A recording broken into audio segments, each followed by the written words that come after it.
Skiptir greiðsluflæði máli í tilboðum? Já, það skiptir höfuðmáli. Vegna þess að greiðsluflæðið í þessu tilboði það sem seljandinn þinn notar til að kaupa næstu fasteign. Og þessum mikilvægt að fá gott eigið fé við kaupsamninginn, setja nýtt lán við kaupsamninginn og síðan kemur í raun og veru restin við afsal 2 mánuðum eftir afhendingu.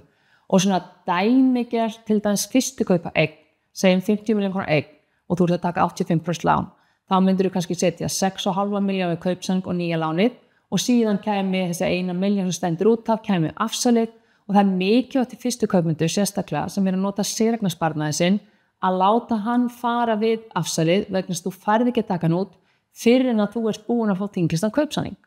Ef að þú nærð ekki að setja þig við kaupsamning, þá rosa mikilvægt að setja greiðslurnar eigi síðar mánuð fyrir afhendingu. Af hverju mánuð fyrir afhendingu? Jú, vegna þess að seljandinn þinn, hann fær eigna nýju afhenda áður en afhenda sína. Og ef hann ekki komið með greiðslur, þá lendir hann í því að fjármagna þetta tímabil með dýrum vöxtum og það vill enginn lendi því.